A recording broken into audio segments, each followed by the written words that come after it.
आप सबों को यीशु है। आज बहुत आनंद खुशी का दिन है कि आज हम लोग कलीसिया स्थापना दिवस मना पाते हैं।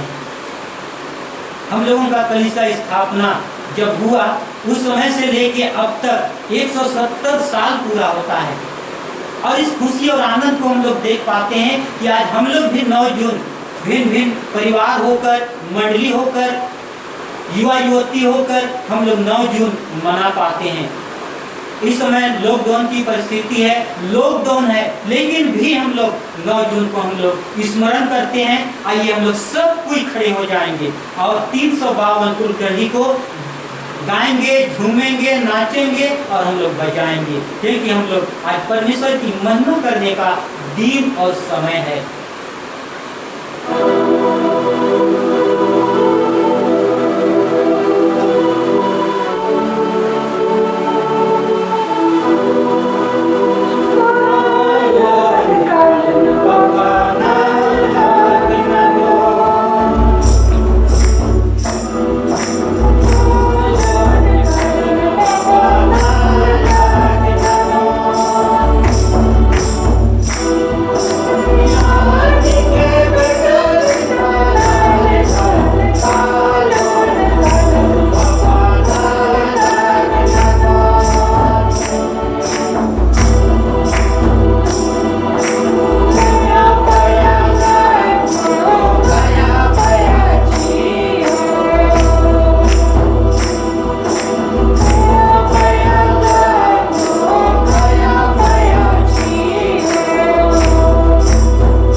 बैठ जाएंगे। आइए आज का 9 जून गिरजा आराधना शुरू करते हुए हम लोग गीत गाएंगे साक्षी बानी से। साक्षी बानी गीत नंबर 10। साक्षी बानी गीत नंबर 10। धन है परमेश्वर, हे भाइयों धन्यवाद उसका गाओ, स्वर्ग के दूतगण के संग गुणवाद उसको सुनाओ, सब गाओ गीत, छेड़ो बीन, करो संगीत, प्रभु का भजन सुनाओ। साक्षी बानी गीत नंबर 10।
परमेश्वर पिता और पुत्र और पवित्र आत्मा के नाम से आमीन। हमारी सहायता ईश्वर के नाम से है जिसने स्वर्ग और पृथ्वी को सिरजा।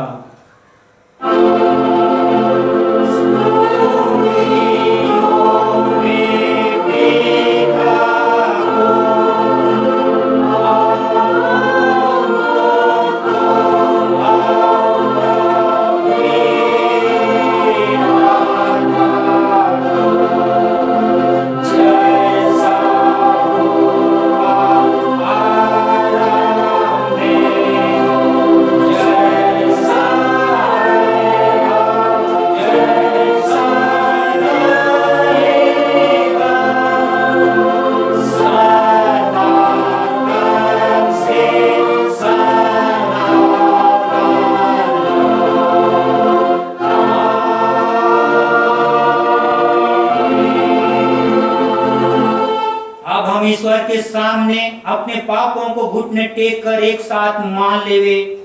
हे सर्वशक्तिमान ईश्वर दयालु पिता, हम दीनताई से अपने सब पाप और अपराधों को तेरे सम्मुख मान लेते हैं।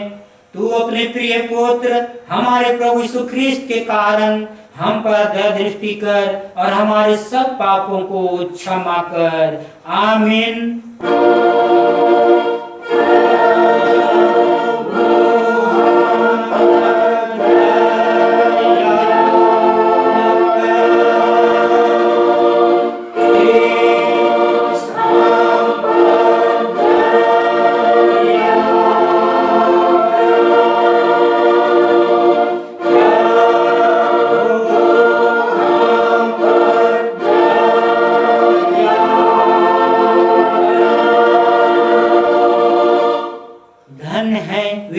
शोक करते हैं क्योंकि वे शांति पाएंगे। धन है वे जो नम्र हैं क्योंकि वे पृथ्वी के अधिकारी होंगे। धन्य वे हैं जो धर्म के भूखे और प्यासे हैं क्योंकि तृप्त किए जाएंगे। मत्ती 5:4-6। आमीन।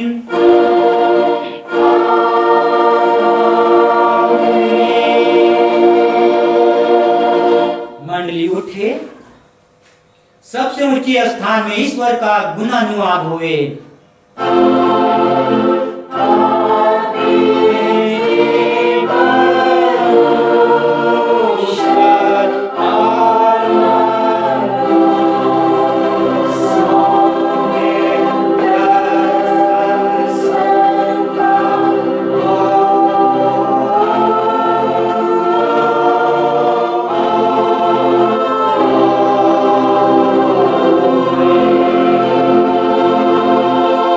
प्रभु आप सबों के संग हुए।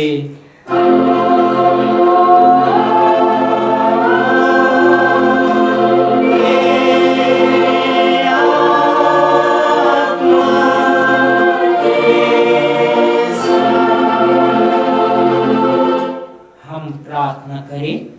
हे प्रभु परमेश्वर स्वर्गवासी पिता, हम तुझे स्तुति और धन्यवाद देते हैं कि तूने अपने प्रिय पुत्र हमारे प्रभु यीशु ख्रीस्त के द्वारा हमको पाप और मृत्यु और शैतान के बंधन से छुड़ाया और अपनी नीच प्रजा और बालक ठहराया। हम तेरी विनती करते हैं कि तू पवित्र आत्मा से हमारी सहायता कर कि हम ऐसे तेरी कृपा को नित पहचान कर धन्यवाद के साथ ग्रहण करें और तेरी प्रसन्नता की योग चाल चले। हमारे मनों को पवित्र कर कि पाप हम में प्रभुता करने ना पावे, वरन कि हम भले कार्यों के द्वारा इस संसार में ज्योति करे। जीवन भर तू हमको अपने मार्ग पर चला कि हम इसके बाद स्वर्ग राज में पहुंचकर अनंत जीवन प्राप्त करें। हमारे प्रभु यीशु ख्रीस्त के द्वारा। आमीन।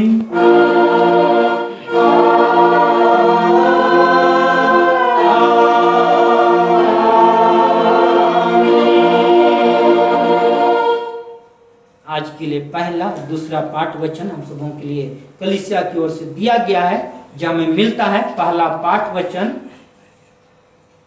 पाठ वचन मत्ती 16:13 से लेके 20 तक। पहला पाठ वचन मत्ती 16:13 से लेके 20 तक और दूसरा पाठ वचन यशायाह 35:1 से लेके 10 तक। दूसरा पाठ वचन यशायाह 35 1 पद से लेके 10 पद तक जैसे हम पढ़ते हैं वैसे पढ़ने में अगुवाई करेंगे। पहला पाठ वचन मत्ती 16 13 से 20। आज का पहला पाठ वचन मत्ती 16 उसका 13 पद से 20 पद तक।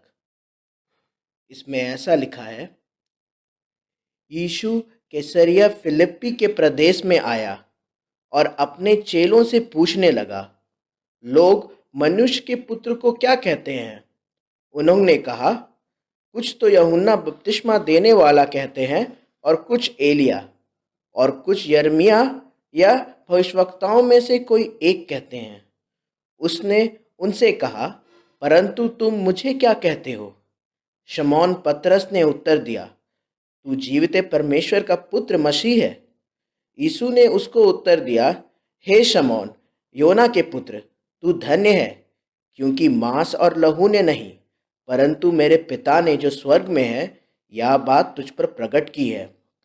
और मैं भी तुझसे कहता हूँ कि तू पतरस है, और इस पत्थर पर अपनी कलीसिया बनाऊंगा, और अधोलोक के फाटक उस पर प्रबल ना होंगे। मैं तुझे स्वर्ग के राज की कुंजियाँ दूंगा, और जो कुछ तू पृथ्वी पर बांधेगा वह स्वर्ग में बंधेगा, और जो कुछ तू पृथ्वी पर खोलेगा वह स्वर्ग में खुलेगा। तब उसने चेलों को चिताया कि किसी से ना कहना कि मैं मसीह हूँ। यहाँ तक, आमीन। आज का दूसरा पाठ वचन यशायाह 35 का 1 से 10। जंगल और निर्जल देश प्रफुल्लित होंगे, मरी भूमि मगन होकर केसर के समान फूलेगी। वह अत्यंत प्रफुल्लित होगी और आनंद के साथ जय जयकार करेगी। उसकी शोभा लबानोन की सी होगी, और वह कमरेल और शारोन के तुल्य तेजमय हो जाएगी। वे यहोवा की शोभा और हमारे परमेश्वर का तेज देखेंगे।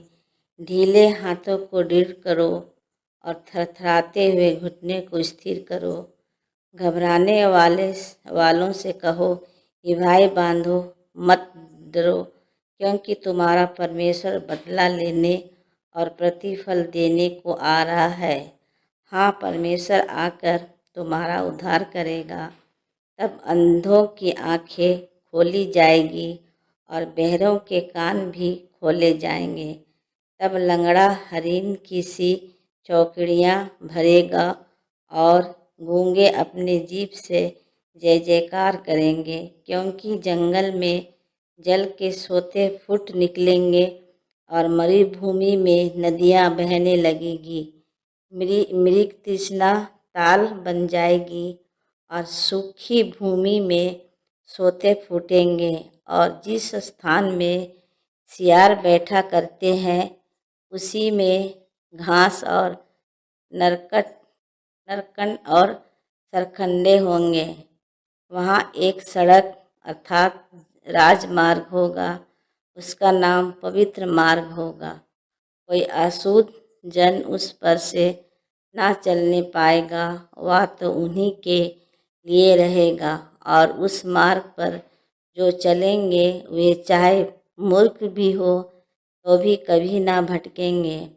वहाँ सिंह ना होगा और कोई हिंसक जंतु उस पर ना चढ़ेगा, ना वहाँ पाया जाएगा, परंतु छुड़ाए हुए उस पर नित चलेंगे। यहोवा के छुड़ाए हुए लोग लौटकर जय जयकार करते हुए सिय्योन में आएंगे, और उनके सिर पर सदा का आनंद होगा। वे हर्ष और आनंद पाएंगे और शोक और लंबी सांस का लेना जाता रहेगा। आमीन। वचन पढ़े और सुने जाने परमेश्वर आप सबों को आशीष दे। तेरा धन्यवाद होवे हे ख्रिस्त यीशु। हालेलुया।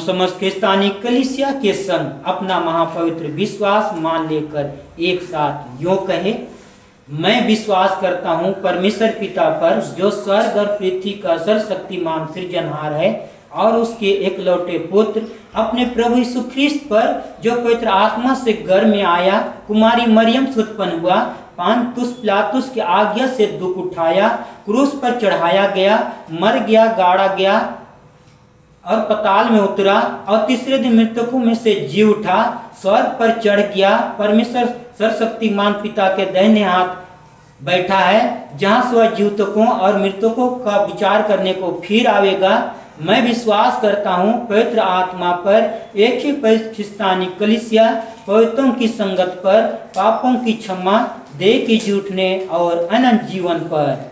आमीन।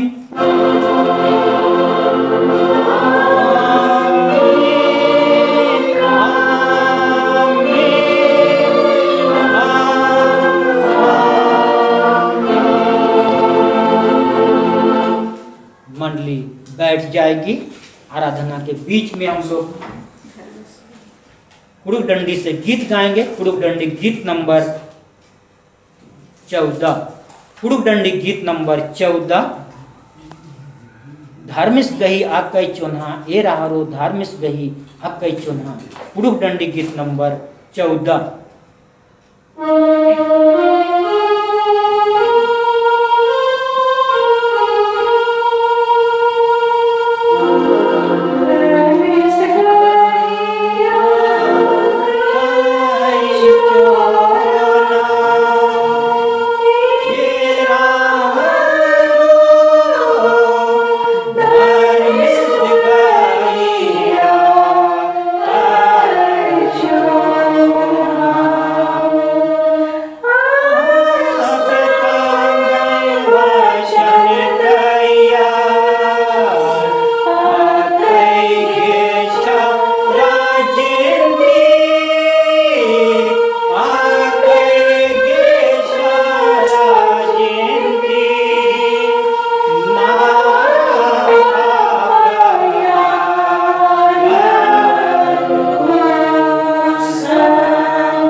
हमारे पिता परमेश्वर और प्रभु यीशु ख्रिस्त की ओर से अनुग्रह एवं शांति मिले।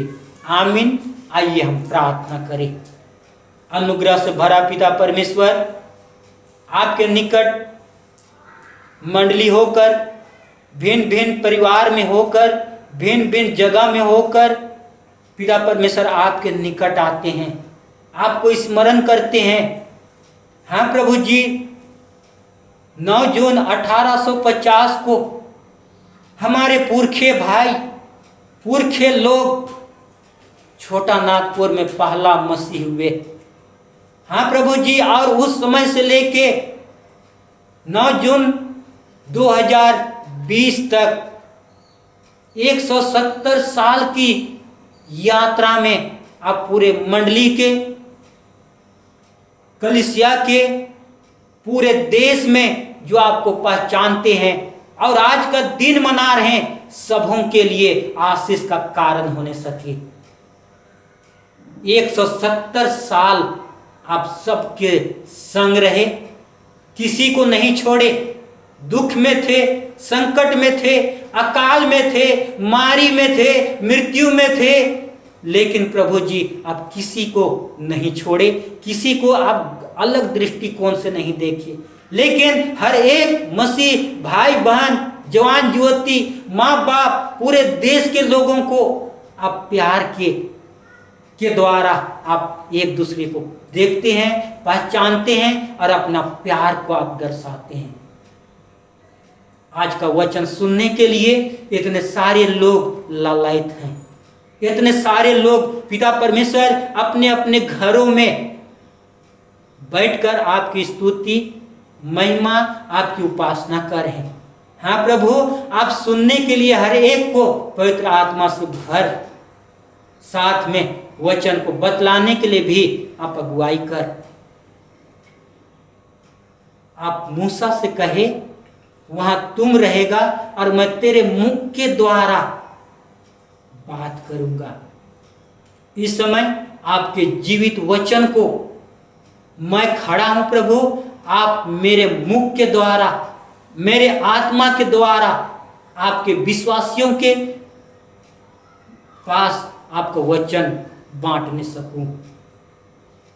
पूरे झुंड को आपके करीब लाता हूं, पवित्र आत्मा से परिपूर्ण कर, बतलाने में आप पवित्र आत्मा से भर कि पिता परमेश्वर आज का खुशी और आनंद को पिता परमेश्वर सुनने, समझे और उसके अनुसार चलने पाएंगे। हर एक पाप दोष गुनाह को आपके करीब लाते हैं, आपकी उपस्थिति चाहते हैं। यीशु नाम से प्रार्थना को मांगते हैं, अनुग्रह से सुन और दया से ग्रहण कर। आमीन। आज के लिए उपदेश पाठ वचन हम सबों के लिए ठहराया गया है। तीसरा पाठ वचन पहला पत्रस 2:1-10। पहला पत्रस 2:1-10। पहला पत्रस दूसरा अध्याय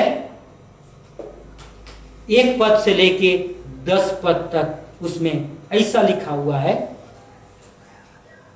इसलिए सब प्रकार का वैर भाव और छल और कपट और डाह और निंदा को दूर करके नए जन्मे हुए बच्चों के समान निर्मल आत्मिक दूध की लालसा करो, ताकि उसके द्वारा उद्धार पाने के लिए बढ़ते जाओ, क्योंकि तुमने प्रभु की कृपा का स्वाद चख लिया है। उसके पास आकर, जिससे मनुष्य ने तो निकम्मा ठहराया, परंतु परमेश्वर के निकट चुना हुआ और बहुमूल्य जीवता पत्थर है।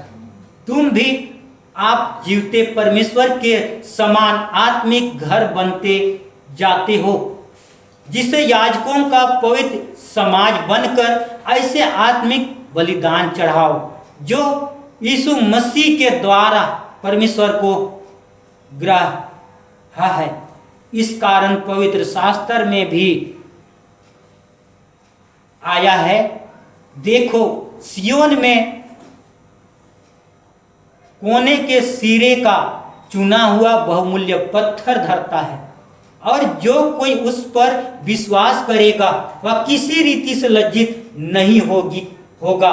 अतः तुम्हारे लिए जो विश्वास करते हो वह तो बहुमूल्य है, पर जो विश्वास नहीं करते उनके लिए जिस पत्थर को राजमिस्त्री ने निकम्मा ठहराया वही कोने का सिरा हो गया और ठेस लगने का पत्थर और ठोकर खाने की चट्टान हो गया है, क्योंकि वे तो वचन को ना मानकर ठोकर खाते हैं और इसी के लिए ठहराए भी गए थे। पर तुम एक चुना हुआ वंश और राजपदधारी याजकों का समाज और पवित्र लोग और परमेश्वर की नीच प्रजा हो, इसलिए जितने तुम्हें अंधकार में से अपनी अद्भुत ज्योति में बुलाया है उसके गुण प्रकट करो। तुम पहले तो कुछ भी नहीं थे, पर अब परमेश्वर की प्रजा हो। तुम पर दया नहीं हुई थी, पर अब तुम पर दया हुई है। यहाँ तक आमीन। थोड़ी देर सब कोई बैठ जाएंगे। ख्रिस्त में प्यारे माता पिता, जवान ज्योति, बेटा बेटी, भाई बहन, आज पूरे देश में जहां मसीहों का समूह है,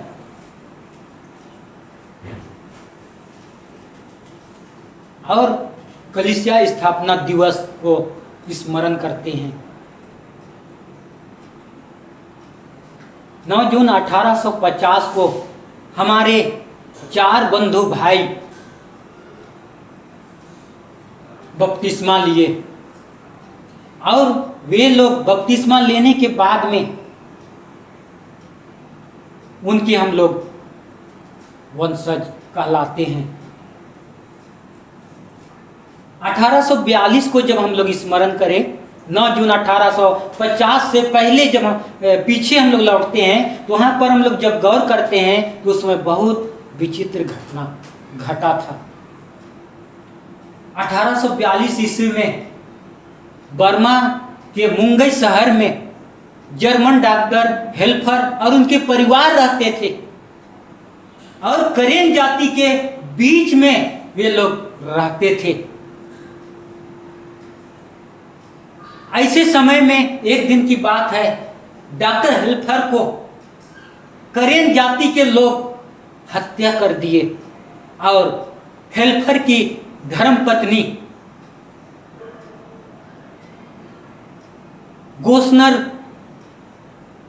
साहब के पास, फादर गोस्नर के पास एक लेटर लिखते हैं, एक खत लिखते हैं और बोलते हैं कि जर्मनी से हमारे पास क्या करिए, मिशनरी भेजिए कि जो आज मेरे पति को मारे हैं, आज मेरा सहारा को छीन लिए हैं, उसका सहायता प्रदान उनके लिए वचन सुनाया जाए कि वे लोग लौटने सके, मसीह को जानने सके, मसीह का प्रेम को जानने सके। और वह इस तरह वह क्या करती है, बुलाती है। और 8 जुलाई 1844 4 जवान बर्लिन के लिए वे लोग क्या करते हैं, निकलते हैं। वे लोग निकलते हैं और जब वहां से विदाई किया जाता है तो वहां पर वचन उन्हें दिया जाता है, जो आंसू बहाते हुए बोलते हैं, वे जय जयकार करते हुए लौने पाएंगे मसीह यीशु में प्यारे। जब वे 4 मिशनरी बनकर हमारे छोटा नागपुर में, हमारे मुंगई, बर्मा के मुंगई शहर में जब आने के लिए जब बात होता है, उनको भेजा जाता है, तो एक था पुरोहित एमिल, जिसको सत कहते हैं, दूसरा है शिक्षक अगस्तुस ब्रांड, तीसरा है शिक्षक फेदिक वच, और एक है समाज शास्त्री थियोडोर यानके। ये 4 जन समुद्र पार करके, समुद्र यात्रा पार करके 31 दिसंबर 1844 को क्या करते हैं, भारत अर्थात कलकत्ता पहुंचते हैं। और जैसे वे कलकत्ता पहुंचते हैं, डॉक्टर हेवलिन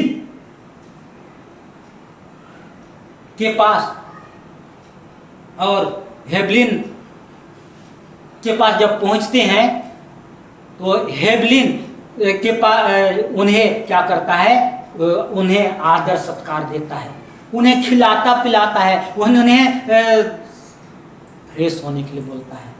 और कुछ समय के बाद में पता चलता है कि बर्मा मेंगुई शहर में कोई 32 चर्च के वहां पर क्या किए, पहुंच गए हैं मसीह का प्रचार करने। और ये लोग सोचने लगे हम लोग जिस काम के लिए, जिस जगह के लिए निकले थे उसमें हम लोग सफल नहीं हो पाए, और ऐसा ही उस जगह वे लोग कलकत्ता में रहते हैं। और ऐसे ही इसी बीच ये चारों मिशनरी डॉक्टर हेवलिन के साथ क्या करते हैं, हेवलिन के साथ ये लोग कलकत्ता में घूमते हैं। वे लोग परमेश्वर से प्रार्थना करते हैं कि आप कहाँ के लिए हम लोगों को ठहराए हैं। और जब हम लोग देखते हैं कि हुगली नदी के किनारे ये लोग जब घूम रहे थे, तब वे लोग देखते हैं फटा पुराना कपड़ा पहना हुआ व्यक्ति लोग थे, और वे लोग क्या कर रहे थे, नली को साफ कर रहे थे, कचरा को साफ कर रहे थे। ऐसा उनको देखकर वे लोग पूछते हैं ये लोग कौन लोग हैं। तब वहां पर डॉक्टर हेवलिन बोलता है ये छोटा नागपुर के आदिवासी लोग हैं, आदिवासी भाई हैं, आदिवासी भाइयों हैं। और वहां पर जब वे लोग बोलते हैं क्यों ना हम लोग ऐसे ही लोगों के बीच में मसीह का प्रचार करेंगे। ख्रिस्त में प्रियो, परमेश्वर उनकी प्रार्थना सुना, और सुनने के बाद में वो देख पाते हैं कि बेलिन डॉक्टर हेवलिन के पास रांची के ड्यूटी कमिश्नर हनीगटन साहब के पास से एक चिट्ठी गया कि हम लोगों के लिए क्या कर, छोटा नागपुर के लिए मिशनरी भेजने। और ये लोग जब चारों मिशनरी जब ये सुनते हैं बहुत खुशियां और आनंद मनाते हैं, और ये लोग 2 नवंबर 1845 को रांची कमिश्नर कंपाउंड में क्या करते हैं, पहुंचते हैं। ख्रिस्त में प्यारे माता पिता, जवान युवती, जब हम लोग छोटा नागपुर का इतिहास को स्मरण करें, हम लोगों का छोटा नागपुर का इतिहास को स्मरण करें, जब उस समय लोग क्या करते थे, ठेठ बेगारी जीवन व्यतीत करते थे। राजा राजवाड़ा उनका उनका बोलबाला था, और उनके डर से लोग एक दूसरे देश कमाने के लिए, दूसरे जगह कमाने के लिए वे लोग चले जाते थे। ऐसा परिस्थिति था, छाता टेक नहीं सकते थे, पांव में जूता चप्पल नहीं पहन सकते थे, अच्छा कपड़ा नहीं पहन सकते थे। ख्रिस्त में प्रियो, ऐसा आदिवासियों के जीवन में ऐसा उनका दशा और दिशा था। वे लोग राजाओं से और ठेठ बेगारी से बचने के लिए वे लोग क्या करते थे, यहां वहां देश विदेश क्या करते थे, कमाने जाते थे। नवीन डोमन, केशो, बंधु, घूरन, जो हम लोगों का देखते हैं कि ये लोग आदिवासी थे, और ये लोग क्या कर रहे थे, शांति की खोज में थे। और शांति की खोज के लिए ये लोग क्या किए, शांति की खोज के लिए सरना में थे। सरना के बाद में कबीर पंथ में ये लोग क्या हुए, चले गए, लेकिन वहां भी उनको शांति नहीं मिलता था। ख्रिस्त में प्रिय माता पिता, जवान युवती, पहला पत्रस 2 उसका 1 को हम लोग देखते हैं। हर एक बातों को जो छल कपट सोच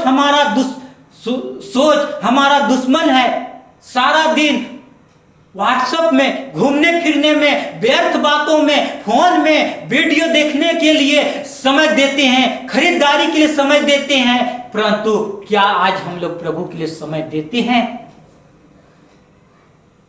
पहला पत्रस 2 उसका 1 में वचन बतलाता है।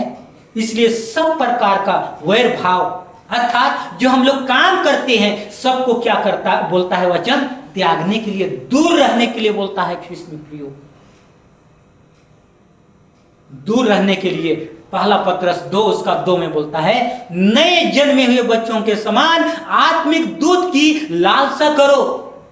उदाहरण स्वरूप हम लोग देखे नवीन डोमन और ये लोग जो 4 भाई थे, केशव, बंधु, घुरन, ये लोग, कबीर पंथ का गुरु कहां था, रांची में रहता था।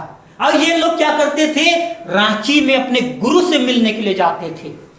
और इसी बीच में ये 4 मिशनरी जो आए हुए थे, मिशन का काम कर रहे थे, वचन का प्रचार कर रहे थे, वे लोग क्या करते थे, पर्ची बांटते थे।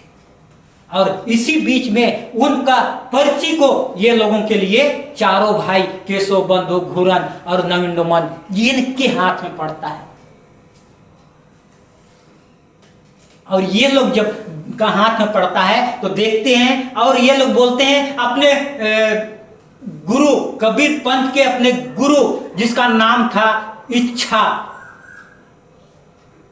उस गुरु का नाम था इच्छा, और उसके पास बोलते हैं, हे गुरु, मिशनरी लोग आए हैं, गोरे लोग आए हैं, वे लोग एक पर्ची बांट रहे हैं और वे लोग शांति की बात बतला रहे हैं। हम लोग तो उसमें गए, सरना गए, कबीर पंथ गए, लेकिन कहीं शांति नहीं मिल रहा है। क्या आप अनुमति देते हैं कि हम लोग भी उनसे मिले? और वे लोग का गुरु उन्हें अनुमति देता है और ये लोग जाते हैं। उसी को ख्रीष्ट में प्रियो पहला पत्रस 2 उसका 2 में बोलता है, नए जन्मे हुए बच्चों के समान आत्मिक दूध की, अर्थात मसीह यीशु की, अर्थात उद्धार की, अर्थात शांति की, अर्थात छुटकारा की क्या कर, खोज कर। जब कोई बच्चा का जन्म होता है तो वह क्या करता है, दूध पीने के लिए, उसकी लालसा में वह क्या करता है, रोता है, उसकी चाह रखता है, इच्छा रखता है। आज उसी तरह आज हम लोग मसीह की खोज में हमें क्या करना है, जागना है। ये नवीन डोमन, केशव, बंधु, घुरन, ये लोग 4 जगह का थे और ये लोग मसीह की खोज में थे। और हम लोग देख पाते हैं कि 9 जून 1850 को क्या किए, ये लोग मसीह पर विश्वास किए। और 9 जून 1850 को क्या किए, जो चूंदी रहता था उसको कटवाए, यीशु के नाम से बपतिस्मा लिए, यीशु को ग्रहण किए। बपतिस्मा लेके जो वे लोग अशांति में थे, भटक रहे थे, उससे क्या हुए, शांति पाए। ख्रीष्ट में प्रियो मत्ती 16 उसका 15 वचन बोलता है, तुम मुझे क्या कहते हो। जब हम लोग पहला पाठ वचन में हम लोग जब जाते हैं तो वहां पर यीशु मसीह अपने शिष्यों से कहते हैं, मत्ती 16 उसका 15 में बोलता है, तुम मुझे क्या कहते हो। मत्ती 16 उसका 16 में पतरस ने यीशु से कहा, तू क्या है, जीवते परमेश्वर का क्या है, पुत्र मसीह है। आज हमें मसीह को ठीक से जानना है, ठीक से पहचानना है। हम लोगों का मसीह हुआ कितना साल हो गया, 170 साल हो गया प्रियो।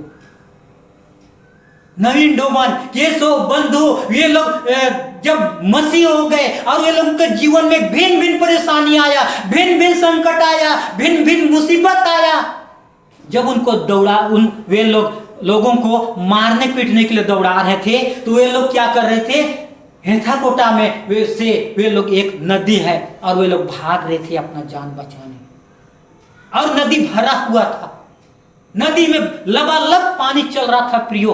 और ऐसे समय में परमेश्वर ने उनका जान को बचाया और एक पेड़ को क्या करता है, सीधा नदी के आर पार बिछा देता है।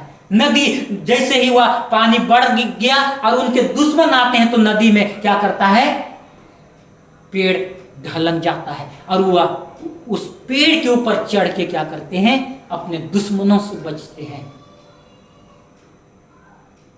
आज उसी चीज को पतरस अच्छी तरीके से जानता था। ये हम लोगों को बचाने वाला, हम लोगों का मुसीबत से छुड़ाने वाला परमेश्वर है। उसी को वह अपने मुंह से अंगीकार करता है।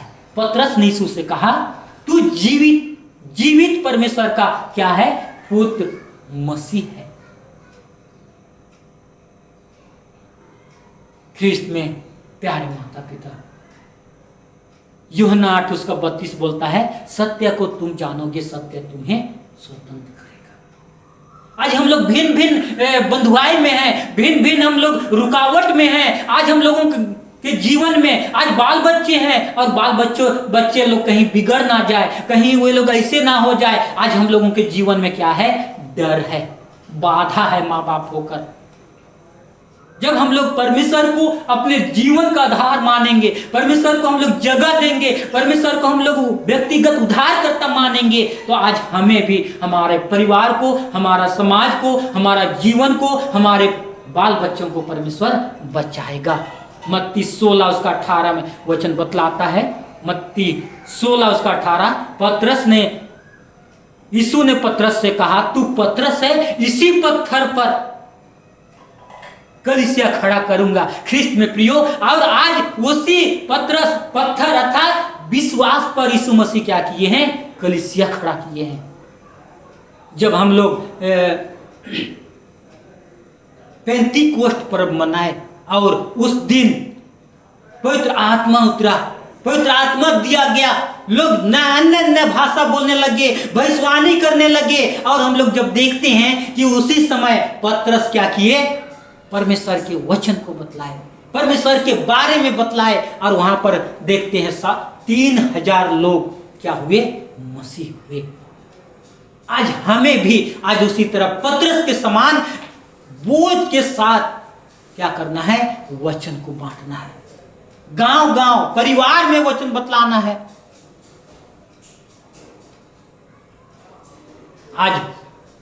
आज यीशु पतरस से कहा कि विश्वास पर क्या करूंगा? कलीसिया खड़ा करूंगा।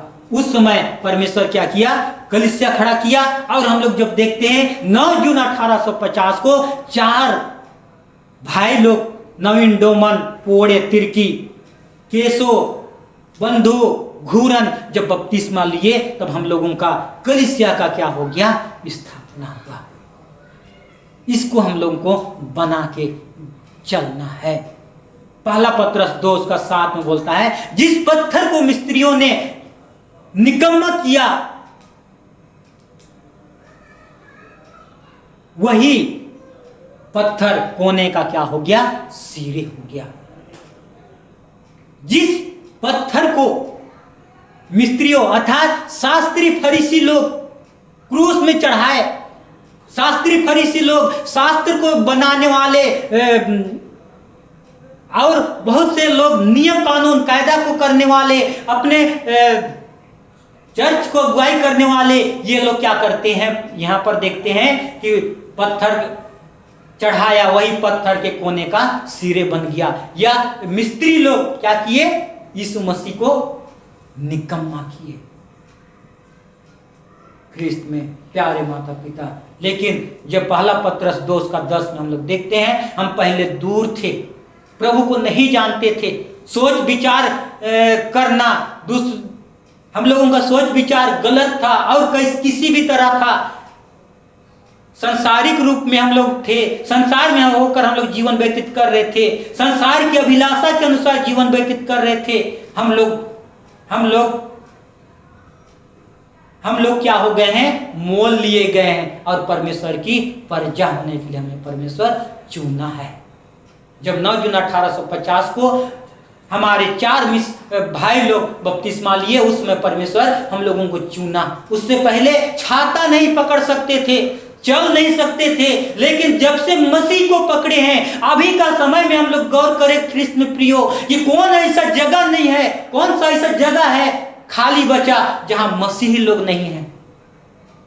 सब जगह मसीही लोग पहुंच गए हैं। ये परमेश्वर की अनुग्रह और दया हुआ।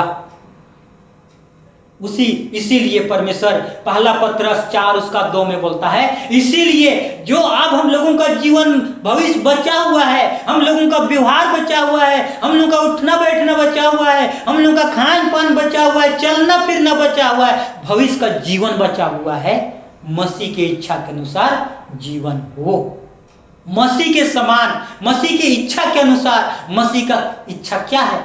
मरकुस 12 उसका 30 में वचन बतलाता है, सारे मन से, सारे प्राण से और अपनी सारी शक्ति से क्या कर? प्रेम कर। हमें प्रेम करना है, क्योंकि परमेश्वर हमें भिन्न भिन्न परिस्थितियों से, भिन्न भिन्न संकट से, भिन्न भिन्न मुसीबत से हमें क्या किया है? निकाला है, बचाया है, छुड़ाया है। इसीलिए हम लोग को परमेश्वर को सारे मन से, सारे प्राण से, और अपने सारी शक्ति से प्रेम करना है, साथ में अपने पड़ोसी से भी अपने समान प्रेम करते हुए जीवन व्यतीत करना है। परमेश्वर की यही इच्छा, अनुग्रह और दया है। ख्रिस्त में प्रियो, परमेश्वर अपने वचनों के द्वारा हर एक को बहुतायत से आशीष दे। आमीन। आइए हम प्रार्थना करें। जीवित और उद्धारकर्ता पिता परमेश्वर, आपको धन्यवाद देते हैं सुंदर दिन, समय, अवसर के लिए कि आप सुंदर वचन के माध्यम से पिता परमेश्वर कितना घटना घटा, कितना दुख होना झेलना पड़ा, कितना समस्या झेलना पड़ा पिता परमेश्वर, लेकिन आप नहीं छोड़े। और 9 जून 1850 को 4 भाई लोग आपको ग्रहण किए, अपना चुंदी कटवाए, अपना रीति रिवाज को छोड़े, अपना सोच विचार को छोड़े, अपने चाल चलन को छोड़े, अपने खान पान को बदले, जिसके कारण आज हम लोग के मसीही लोग को देख पाते हैं, हर पोस्ट में मसीही लोग मिलते हैं। जी पिता परमेश्वर, आज का वचन हर एक के मन, हृदय, परिवार में पहुंचने पाए। हर एक के पाप दोष को आपके हाथ में सौंपता हूं और यीशु नाम से इस प्रार्थना को मांगता हूं। आमीन। और ईश्वर की शांति जो समस्त ज्ञान से ऊर्ध्व है, ख्रिस्त यीशु में आप लोगों के हृदय, आप लोगों की मन की रक्षा करे। आमीन। आज 9 जून है, आज बहुत खुशी और आनंद का दिन है। आइए सब कोई खड़े हो जाएंगे और हम लोग तीसरा गीत और एक हम लोग भजन में गाएंगे, वो भी कुरुक डंडी में से, कुरुक डंडी गीत नंबर 355। सब कोई खड़े हो जाएंगे और भजन गाएंगे, ताली बजाएंगे। कुरुक डंडी गीत नंबर 355, नाम धार में से हुमा पाड़ो, धार में से घी वो हुमा पाड़ो।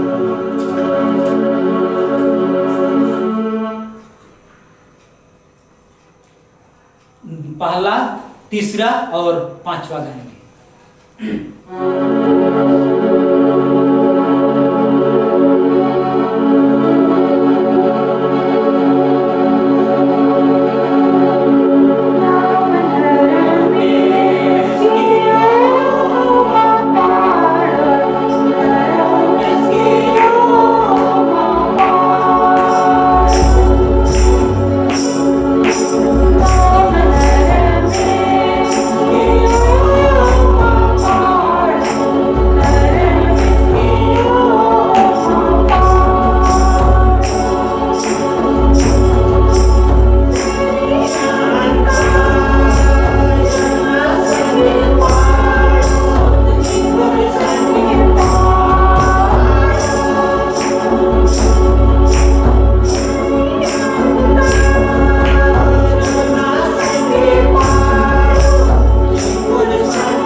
बाद सब कोई बैठ जाएंगे। आइए हम लोग आज का पवित्र गिरजाराधनांत करते हुए गीत गाएंगे कुड़ुक डंडी से।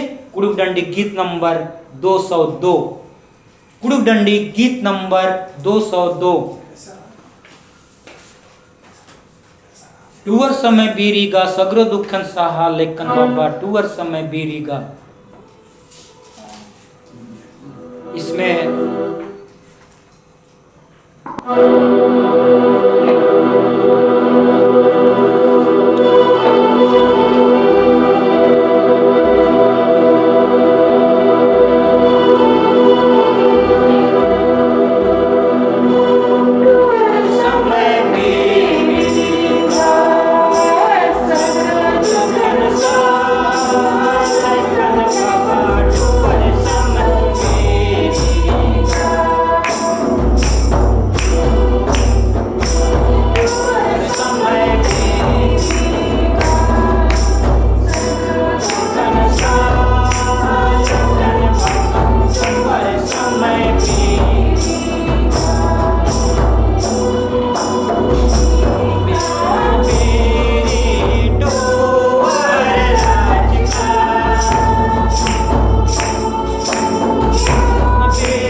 हो जाएगी। आइए हम लोग सारी बातों को परमेश्वर के हाथ में सौंपेंगे, हम लोग प्रार्थना करेंगे। हे प्रभु परमेश्वर स्वर्गवासी पिता, हम तेरी विनती करते हैं कि अपनी खिस्तानी कलीसिया और उसके सारे सेवकों की अगुवाई कर कि वे तेरे वचन के निर्मल उपदेश में ठहरे, जिससे सच विश्वास और प्रेम हम में बढ़े और दृढ़ाया जावे। जीवित पिता परमेश्वर 9 जून 1850 को हमारे छोटा नागपुर नवीन डोमन, केशव बंधु घूरन, ये लोग पहला बपतिस्मा पाए हुए लोग हुए। इससे पहले पिता परमेश्वर छोटा नागपुर अंधकार में जीवन व्यतीत कर रहा था, ठेठ बेगारी में जीवन व्यतीत कर रहा था, भिन्न भिन्न परिस्थितियों में जीवन व्यतीत कर रहा था।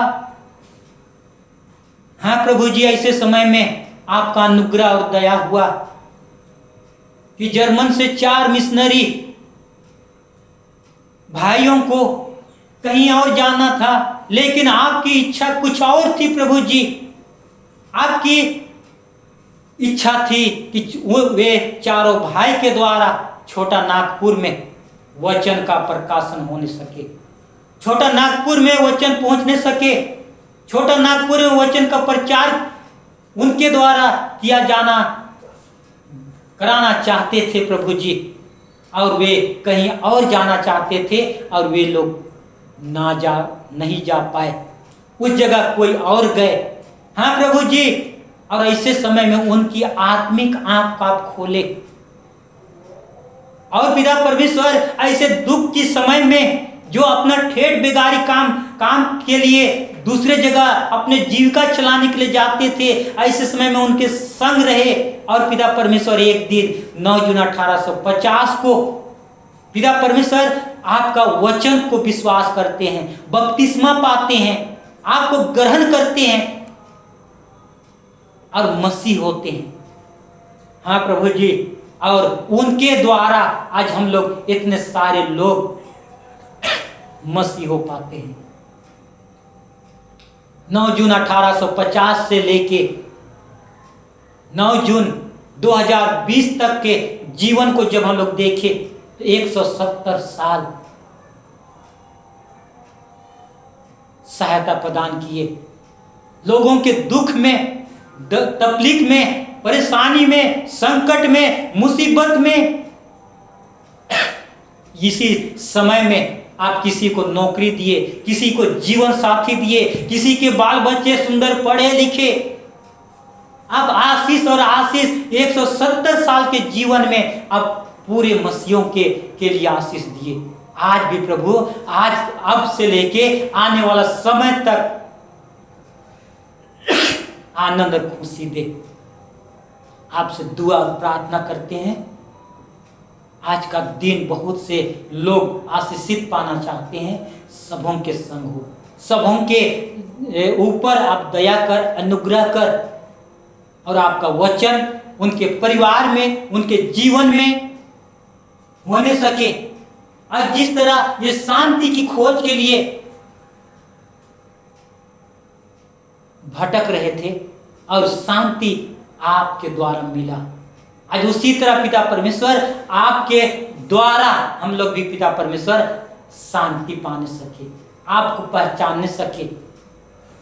जिस तरह पतरस आपको पहचानता और कहता है तू जीवित परमेश्वर का पुत्र मसीह है, मसीह अर्थात बचाने वाला, छुड़ाने वाला, चंगाई करने वाला, छुटकारा देने वाला, शांति देने वाला खुदावन आपके निकट हम लोग आने सके।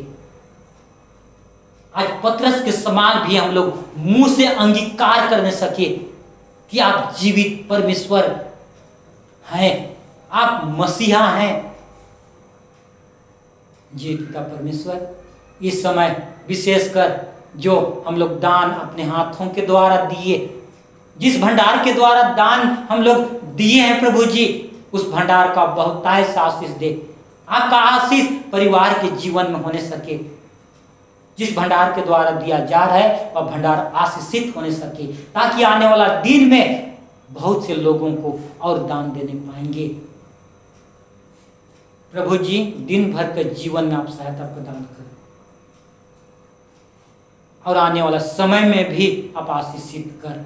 इस समय जितने भी दूर दराज से आए हैं और दूर दराज से दूर दूर से आपका वचन सुन रहे हैं, सबों को आप आशीषित कर प्रभु जी। और हम लोग कहाँ तक मांगे, हमारे मांगने और चिल्लाने के पहले आप जानते हैं। विशेषकर यह लॉकडाउन और कोरोना जैसे खतरनाक बीमारी जिसका कोई इलाज नहीं है प्रभु जी, आप ऐसे बीमारी से आप पूरे संसार के लोग जो आपका डर और भय रखते हैं, आपके पद चिन्ह में चलते हैं, आपके अनुयायी हैं, आपके चुने हुए लोग हैं, उन्हें आप रक्षा रखवाली कर, उन्हें बचा, ताकि आपको पहचानते हुए बचाए जाने सके। हर एक के पाप दोष गुना को आप यहाँ पे सौंपते हैं और इस नाम से प्रार्थना को मांगते हैं। अनुग्रह से सुन और दया से ग्रहण कर, आमीन। हे हमारे पिता, तू जो स्वर्ग में है, तेरा नाम पवित्र किया जावे, तेरा राज आवे, तेरी इच्छा जैसे स्वर्ग में है वैसे पृथ्वी पर हुए। हमारे प्रतिदिन की रोटी आज हमको दे और हमारे अपराधों को क्षमा कर जैसे हम भी अपने अपराधों को क्षमा करते हैं। हमको परीक्षा में मत डाल, परंतु बुराई से बचा, क्योंकि राज पराक्रम और महात्म सदा तेरे ही है, आमीन।